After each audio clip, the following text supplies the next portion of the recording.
Good afternoon. I'd like to welcome each and every one of you to today's webinar. We're absolutely delighted to have Dr. Andrew Nevin with us on the webinar today.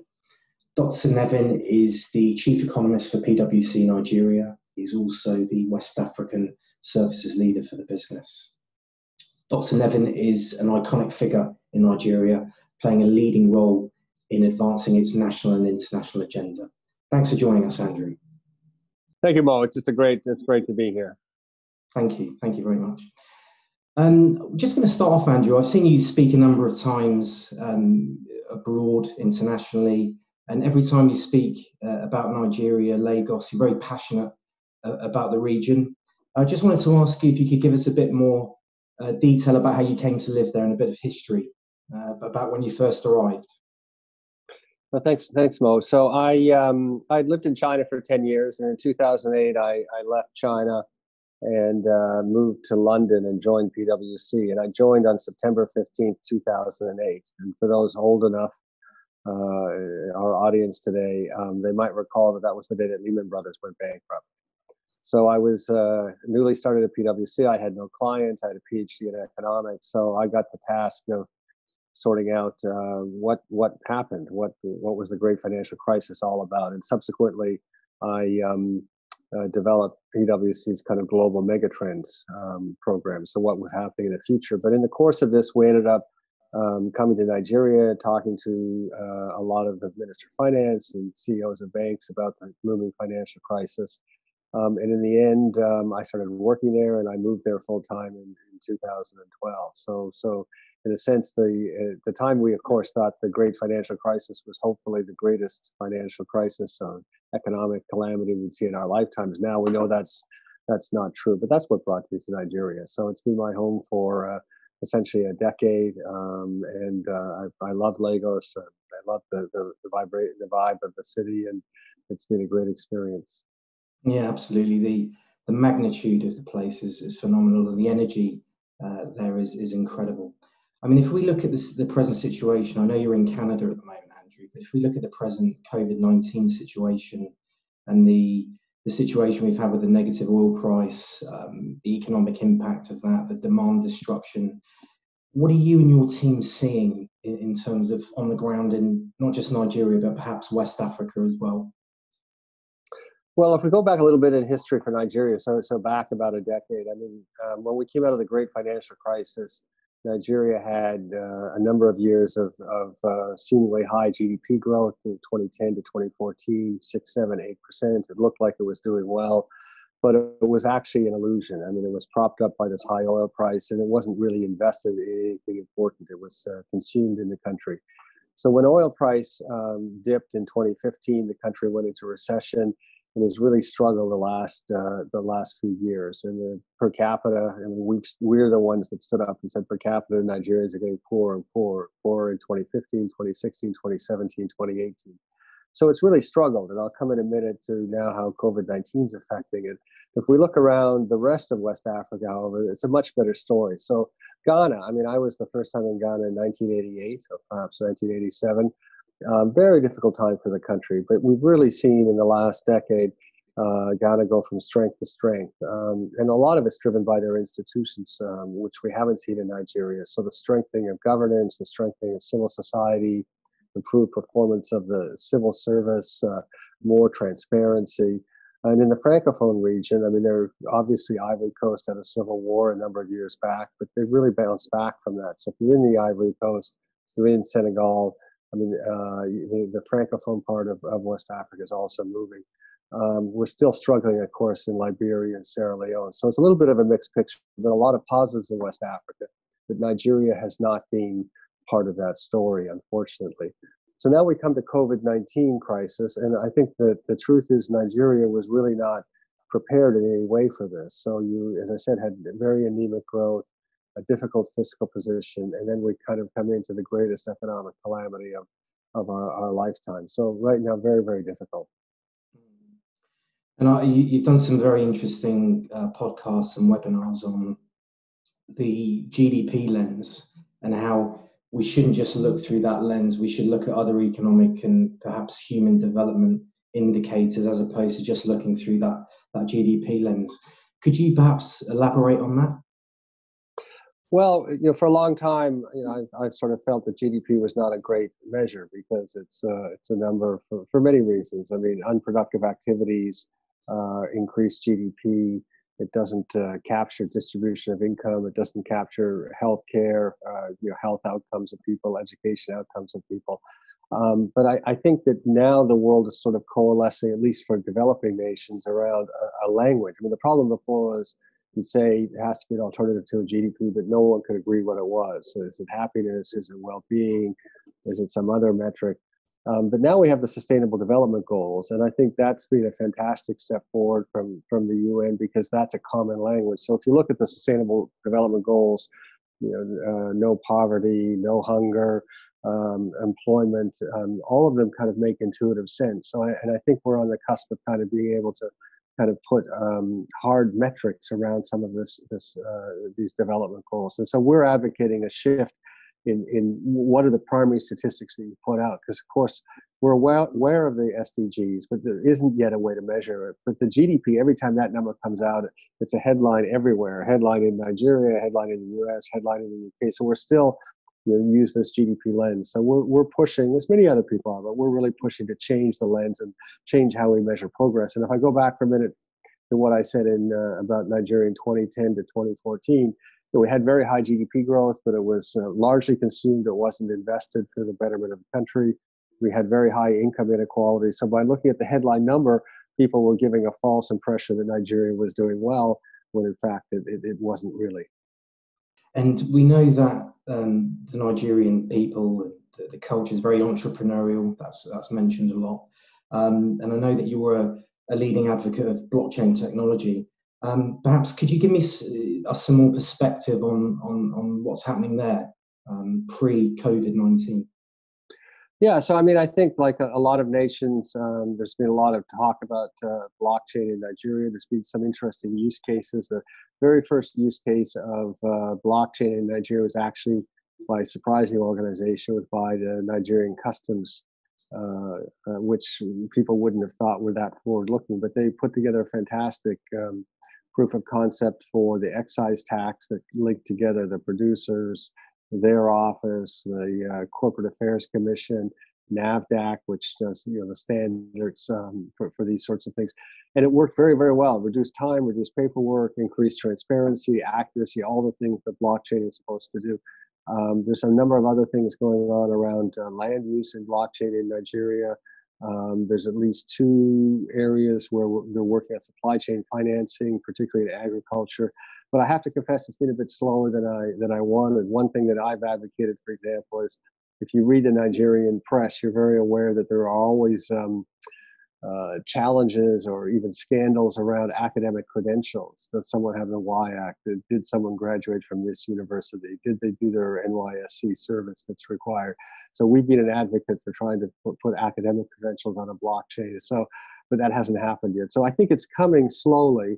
And people are sort of experimenting, but it hasn't gone as fast as it needs to. And of course, the biggest one of all would be something that blockchain for identity. We've really struggled in Nigeria on the identity issue. I mean, in the modern world, if you can't identify someone, it's difficult to know where to start. So if we contrast it with India, for example, I think the Aadhaar program, they've built, it's not actually blockchain enabled, but they've built all of their identity around it and access to social programs.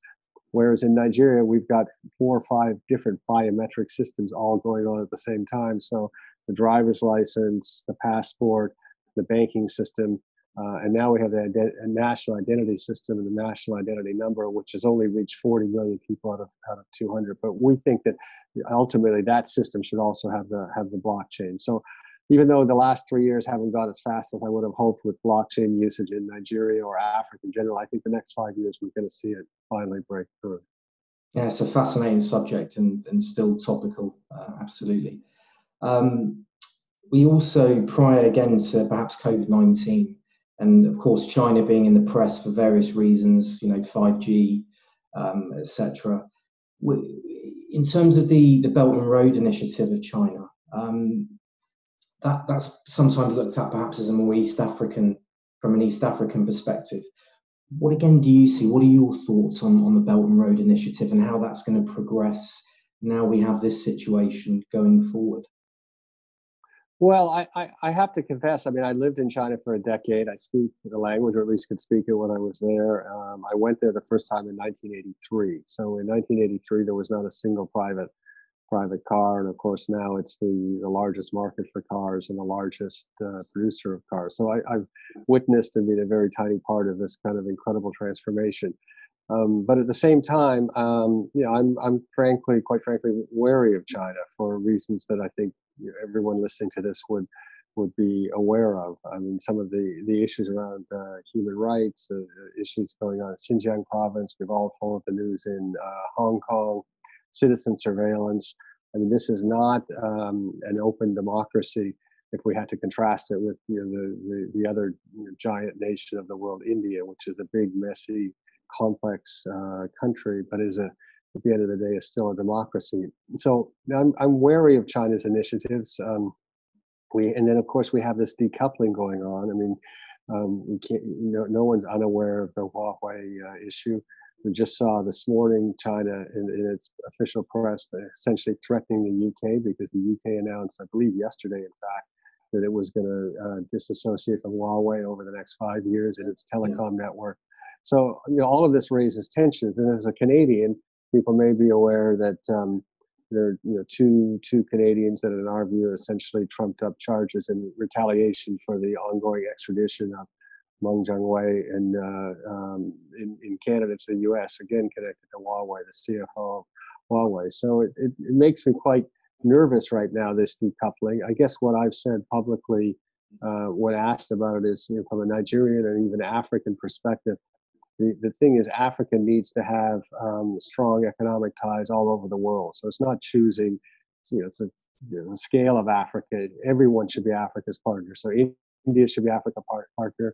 ASEAN, China's still in the mix. Europe, Latin America, and of course the United States and Canada on that. So I don't think that it is in Africa's best interest to be dependent on just one economic region or one country in its economic development. So of course, we need infrastructure in Africa, and the right kind of investments are welcome from China, but we shouldn't become overly dependent on it, particularly given the fact that the U.S. in a sense may force choices on countries whether they're going to kind of be in the China bloc or be in the U.S. bloc.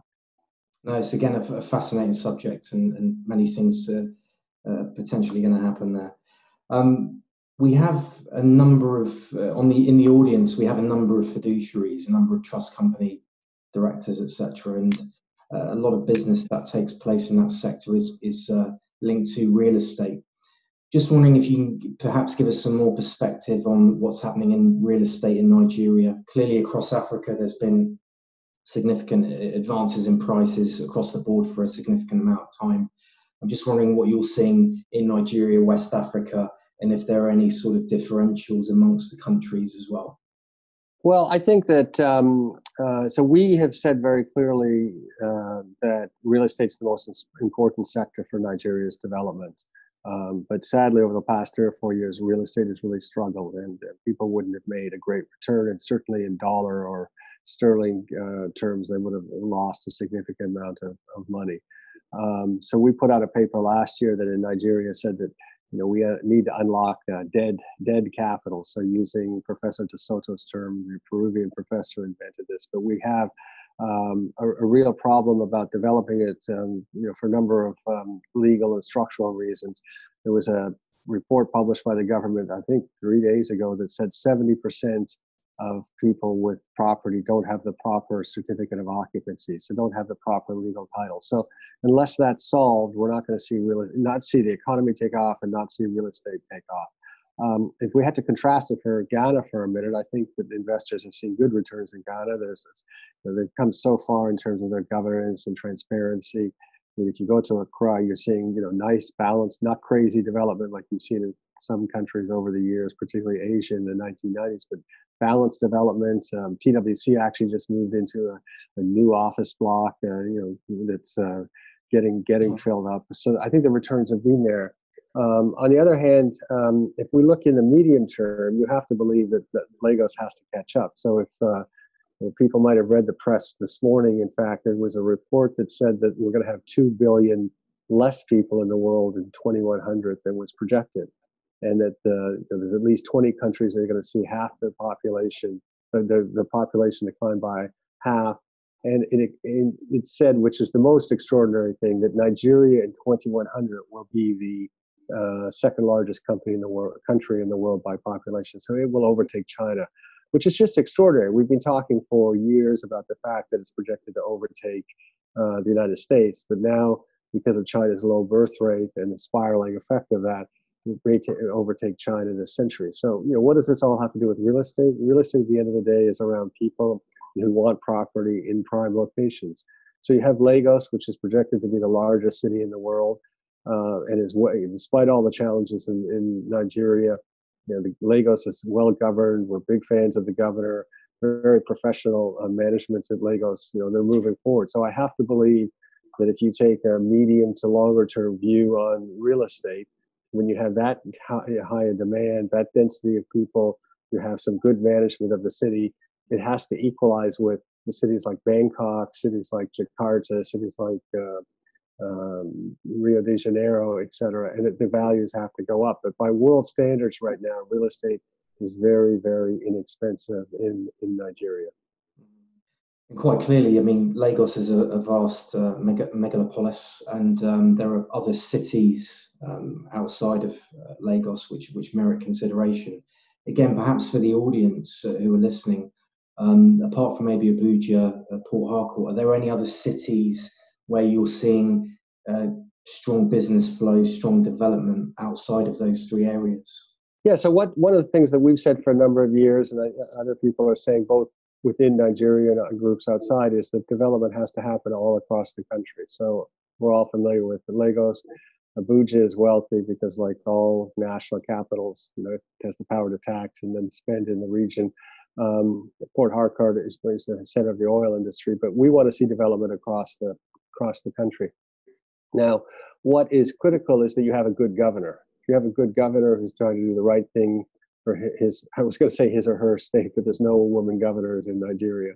Then the state can move on, and every state has its own specific advantages, its own specific industries it should develop. But a couple of states, I think, that are really doing quite well right now. So let me start with Oyo State. So Ibadan, not very far from Lagos, part of the Southwest.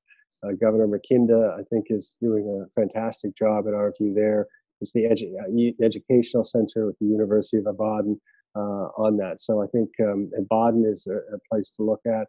I think a second place to look at is Kaduna State. So the sort of northern state, you've got Governor Al-Rufai, who's just brilliant.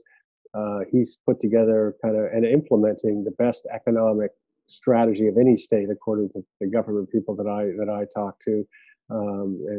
He's a good friend of ours there and doing great things.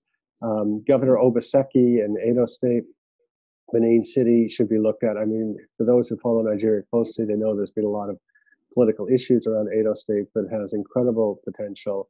And Governor Obaseki has done a great job under the circumstances he operates in. So those are three cities outside of Lagos and Abuja and Port Harcourt that are certainly worth looking at. And there are others as well. But the more governors that are doing the right thing for the country, the better off the country's going to be. And of course, one aspect of this too is to take pressure off Lagos. I mean, if you look at a large country like whether it's India, China, the United States, Germany, I mean, they all prosper by having multiple poles of prosperity and development. And we need the same thing in Nigeria. Thanks very much. We also, as we know, when a country's developing and moving forward, tax collection is absolutely critical. And we see a lot of news about tax collection, HMRC in the UK. Do you see that improving in Nigeria, tax collection, tax receipts from its citizens? Well, I think that Nigeria is the country that has the lowest tax collection to GDP, certainly of any large country, around 6%. And so there's a narrative that's come up here that says, well, we actually don't have very high debt levels, maybe 25, 30% of GDP. The real problem is we don't collect enough tax. So therefore, the solution is to collect more tax. We've pushed back a little bit on that narrative to say, well, it's fine to ask to collect more tax, but what's happened historically is that there's been a social contract between Nigerians and the government that says, we won't give you any services and we won't collect any tax, so hence the low rates. So people supply their own power, their own infrastructure, their own education, their own healthcare, and their own security, right? And so in this, now the government, sorry, just to put a number on it, 85% of the students in schools in Lagos are in private schools. So this means it's not just the wealthy people with their children in private schools, your cook's children are in private schools, your maid's children in private schools, the driver's children are in private schools. So in a sense, the citizenry has moved on and they're just delivering their own services. So now the government comes along and says, well, we're short of money, we're going to raise taxes. And the citizens are saying, well, that's not the social contract because you're not delivering something. So before we get to even asking the question, how do we raise taxes? I think that the government has to do a better job of actually delivering something, to showing even for the 6% that they take in that people are getting some value from that. So it's not a simple question. I mean, sometimes outsiders come and say, oh, we only collect 6% in taxes. Let's go and raise taxes and that will solve all of Nigeria's problems. I don't think that's the case. There's a low tax for all because there's low legitimacy of the government and the government services. And we said that actually the starting, so then people ask chicken and egg, do we raise taxes and then give services? And we've said, no, you've got to do it the other way around to establish more legitimacy. You need to give some services and then you'll be in a position to kind of slowly raise taxes more in the norms with other countries. So if I had to contrast with Ghana for a moment, I think Ghana raises somewhere in the range of 15 to 18% of GDP in taxes, but people are comfortable with that because in Ghana, the public service delivers what it's supposed to. That's an amazing statistic. 85% of the children are in private school. Absolutely incredible. And we know Nigeria is considered to be the giant of Africa, and really unlocking its vast potential really involves the youth. And I know, again, you're very passionate about talking about the youth of Nigeria, how to, again, move things forward in terms of progression. If you were speaking to Nigerian youth now, what would you say in terms of the opportunities for the future? We know that there's very difficult circumstances across many areas now. What would you say to the youth of Nigeria at the moment, and how should things move forward? Well, I think that what's impressive about Nigeria and across Africa, but obviously, my home is Nigeria. So I see every day young people trying to do incredible things with no resources. And when I contrast it, for example, not to be critical of Canadian youth, but there's a sense in this kind of developed country like Canada, it's not like a young person needs to step up and necessarily solve a problem. We have challenges in Canada, but we have systems and resources to address a lot of it. In Nigeria, you'll see a youth sees a challenge and no one else is stepping up to do it. They'll just step up to do it, and it's just incredible, that energy level. And they do it not knowing the risks, who's going to support them, where they get the resources. To give a very simple example, I have a friend here, Temidayo, who's he's quite famous now, but he started up this group, something called the Man Up Initiative, which was really to teach Nigerian young men, teenage men, how to behave properly, how to contribute to society. And no one asked him to do it. He just stood up and said, this needs to be done. And this is repeated. I mean, I run into people like this every single day, and I'm just one person. So this is repeated tens of thousands of times around the country. So the youth are stepping up. The problem, though, is that we're not investing enough in the youth and the education. So one of the things that I've been quite vocal about the last few years is, we have very limited resources, as we've just discussed, low tax revenue, and yet the limited resources that we have are often diverted to the wrong purposes. So we subsidize the refineries in Nigeria. They don't produce a drop of refined petroleum, for example. And there's a massive number that I can't even remember of how much money's gone into that. Ajaokuta steel was built 30 years ago. It doesn't produce any steel. Now the government's putting in more resources for the Russians to rehabilitate it. So the wrong choices are being made. And we've said, given the limited resources the government has, it should be invested in essentially two things, which are health and education. And the education is effectively around the youth. But you go back to the demographic issue I just raised. So this is going to be possibly the second most populous country in the planet. So if we don't invest in the youth, what's going to happen? I mean, not just to Nigeria, to Africa, but to the world when you have some kind of social disaster because you haven't been investing in people in Nigeria. That's fantastic. Thank you. Just to wrap up, Andrew, again, thank you very much for your time today. It's been very, very insightful. I just wanted to ask you, for the attendees on the call who haven't been to Nigeria yet, what would you say to them about visiting the region, not just Nigeria, but West Africa? What tips would you give the audience, professionals who are looking to come there to do business?